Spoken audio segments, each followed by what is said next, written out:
জয় হিন্দ বন্ধুরা। আজকের দিনে বাংলাদেশের ঘরের ভেতরে পরিস্থিতি দেখে যে সমস্ত সনাতনী ধর্মী ব্যক্তিরা বা সনাতনী ধর্মী ভাই বোন দিদিরা যারা এখনো বুঝতে পারেনি, তারা কিন্তু এখনো গভীর ঘুমে আচ্ছন্ন। আজ থেকে কিছুদিন আগে আমি একটি ভিডিও বানিয়েছিলাম, যে ভিডিওটিতে আপনারা অনেক ভালোবাসা দেখিয়েছেন।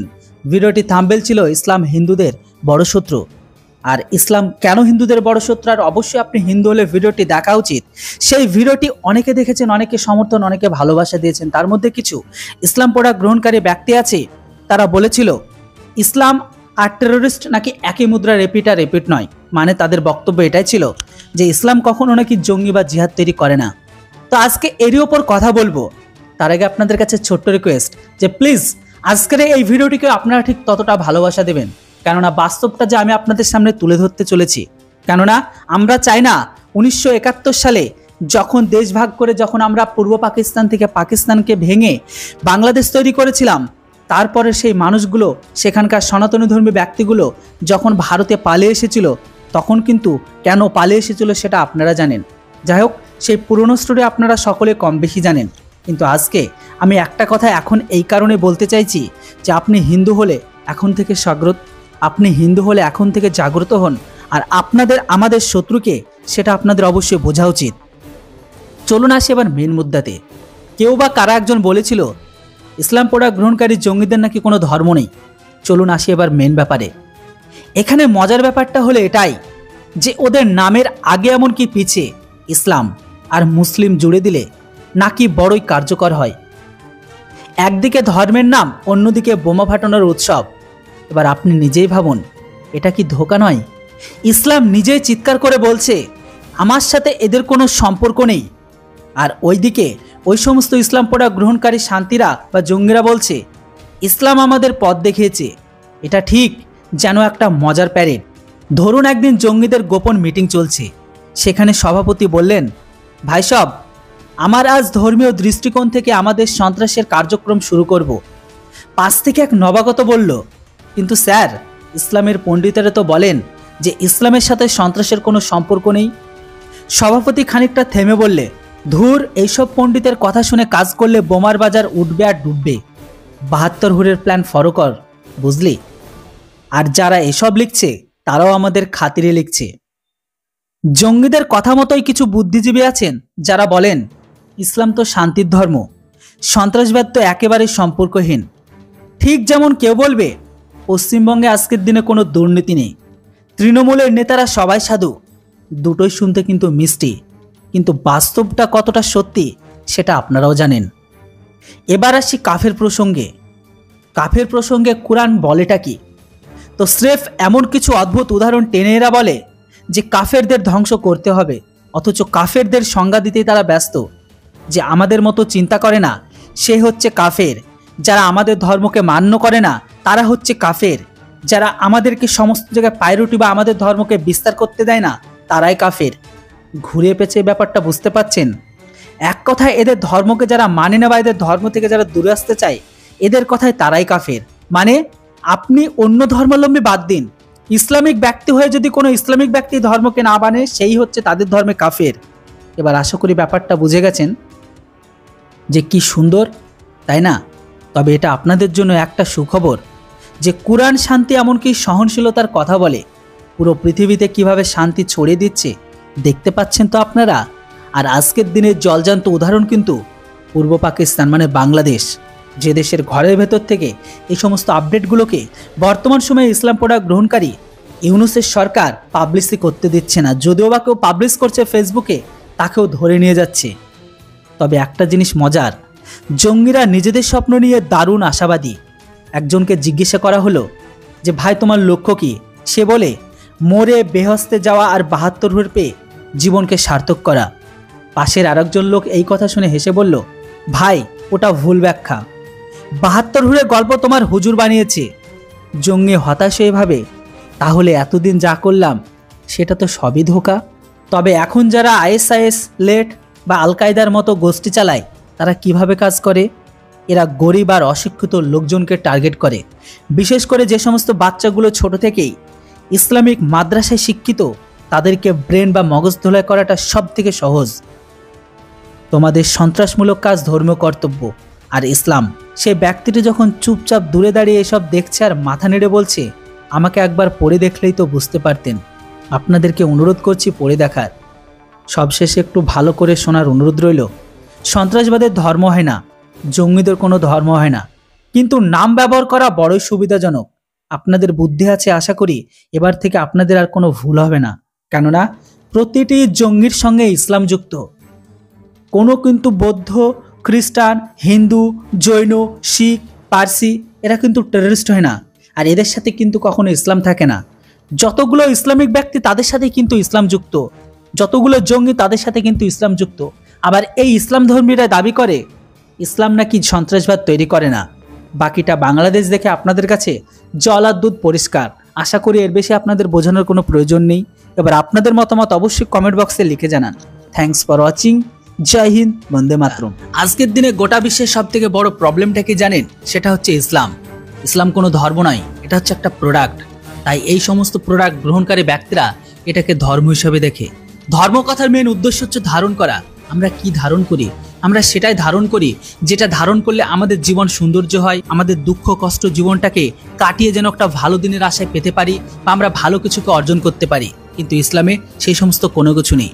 আমার কথা শুনে কিছু ইসলাম ধর্মী বা ইসলাম প্রোডাক্ট গ্রহণ করে মানুষগুলো রাগান্বিত হতে পারে, হওয়াটা স্বাভাবিক, কেননা যে তারা প্রোডাক্টকে গ্রহণ করেছে। যেটাই হোক, আজকের দিনে ইসলাম আর টেরোরিস্ট একই মুদ্রার এপিট আর ওপিট। আমার কথা শুনে কিছু মানুষের খারাপ লাগতে পারে। চলুন আপনাদের ছোট্ট করে এক্সাম্পল দিয়ে বুঝিয়ে দিই যে কেন আজকের দিনে ইসলাম ধর্মাবলম্বী বাদে বাকি যে সমস্ত ধর্মাবলম্বী আছে তাদের কাছে ইসলাম কোনো বড় বিপদের ঘণ্টার থেকে কোনো অংশে কম নয়। ভালো করে একটু লক্ষ্য করুন আর কথাগুলো শুনবেন। আজকের দিনে পাকিস্তানের মুসলমানদের কে মারছে, বাংলাদেশি মুসলমানদের কে মারছে, আফগানিস্তানের মুসলমানদের কে মারছে, সিরিয়াতে মুসলমানদের কে মারছে, ইয়েমেনে মুসলমানদের কে মারছে, ইরাকে মুসলমানদের কে মারছে, লিবিয়াতে বা মুসলমানদের কে মারছে, মিশরের মুসলমানদের কে মারছে, সোমালিয়াতে মুসলমানদের কে মারছে, বালুচিস্তানের মুসলমানদের কে মারছে। এই প্রশ্নগুলো একবার নিজেদের করে দেখুন, আপনারা উত্তর পেয়ে যাবেন। Afghanistan, Bangladesh, Iraq, Syria, Lebanon, Yemen, মিশর, সোমালিয়াকে সেখানে কি ভারতের বজরং দল বা হিন্দু মহাসভা বরবাদ করেছে? ওখানে দাঙ্গা করানোর জন্য কি ভারতের আরএসএস আর বা বজরংবলী দলের কোনো লোক গিয়েছিল? না, সেখানে তো কেউ যায়নি। প্রশ্নগুলো একবার নিজেকে নিজে করুন। বৌদ্ধ প্লাস হিন্দু কোনো সমস্যা নেই, হিন্দু প্লাস খ্রিস্টান কোনো সমস্যা নেই, হিন্দু প্লাস ইহুদি কোনো সমস্যা নেই, নাস্তিক প্লাস হিন্দু কোনো সমস্যা নেই, বৌদ্ধ প্লাস শিখ কোনো সমস্যা নেই, জৈন প্লাস হিন্দু কোনো সমস্যা নেই, শিখ প্লাস জৈন কোনো সমস্যা নেই, জৈন প্লাস বৌদ্ধ কোনো সমস্যা নেই, হিন্দু প্লাস শিখও কোনো সমস্যা নেই। এবার একটু ভালো করে মন দিয়ে শুনুন। মুসলিম প্লাস হিন্দু সমস্যা, মুসলিম প্লাস শিখ সমস্যা, মুসলিম প্লাস বৌদ্ধ সমস্যা, মুসলিম প্লাস জৈন সমস্যা, মুসলিম প্লাস ইহুদি সমস্যা, মুসলিম প্লাস খ্রিস্টান সমস্যা, মুসলিম প্লাস মুসলিম খুবই বড় সমস্যা। এক্সাম্পল চান? দেখুন, যেখানে যেখানে মুসলিম সংখ্যাগরিষ্ঠ সেখানে তারা সুখে থাকে না আর অন্য কেউ থাকতে দেয় না। সেটা আপনাদের এক্সাম্পল দিয়ে দিই।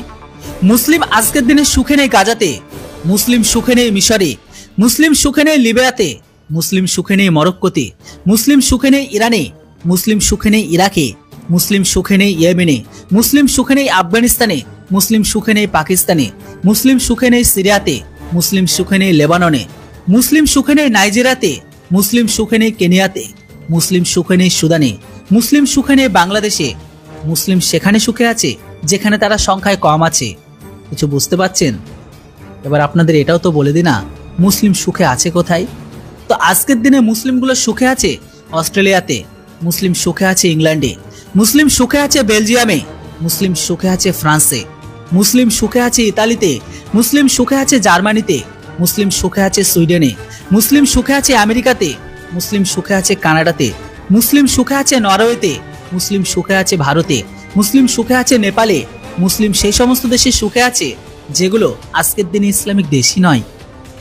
আর দেখুন না, তারা সেই দেশগুলোকে দোষী করে যেগুলো ইসলামিক দেশ নয়, অথবা যেখানে মুসলিমরা নেতৃত্ব নেই। মুসলমানরা সবসময় সেই দেশকেই দোষী করে যে দেশে তারা সুখে আছে, আর মুসলমানরা সেই সমস্ত দেশকে বদলাতে চায় যেখানে তারা সুখে আছে, আর বদলে সেই সমস্ত দেশের মতোই করতে চায় যেখানে তারা আজকের দিনে বিন্দুমাত্র সুখে নেই, আর শেষ পর্যন্ত এর জন্য লড়াই করে। আর একেই বলে ইসলামিক জিহাদ। ওই জন্য ভিডিও শুরুতে বলেছিলাম ইসলাম আর টেররিস্ট একই মুদ্রা রেপিটার ওপেট। মোটামুটি এতক্ষণ পর্যন্ত যেগুলো বললাম সেটা শুনে আপনাদের ধারণা চলে এসেছে।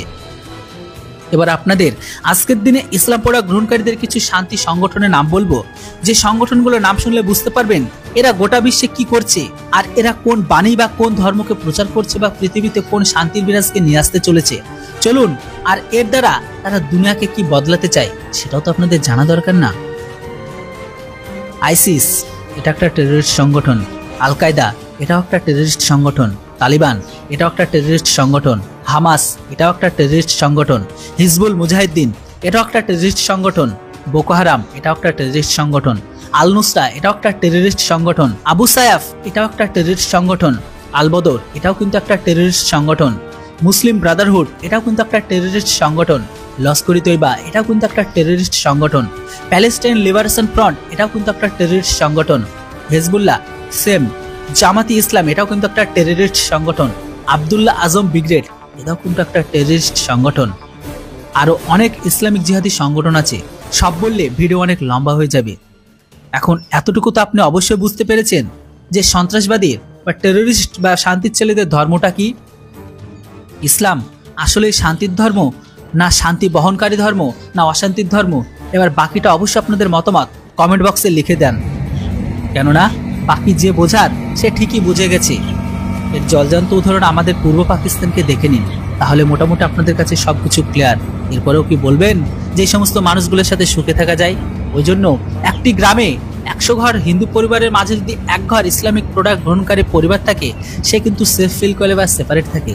কিন্তু 100 ঘরের মধ্যে যদি, অর্থাৎ 99 ঘর মুসলিমের মধ্যে বা ইসলাম প্রোডাক্ট গ্রহণকারী ব্যক্তিদের মাঝে এক ঘর হিন্দু ঘর থাকে, সে কিন্তু কখনো সেপারেট থাকে না।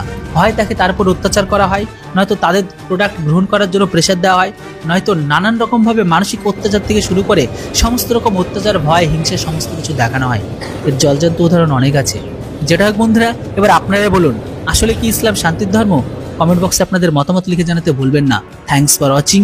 জয় হিন্দ, বন্দে মাতরম।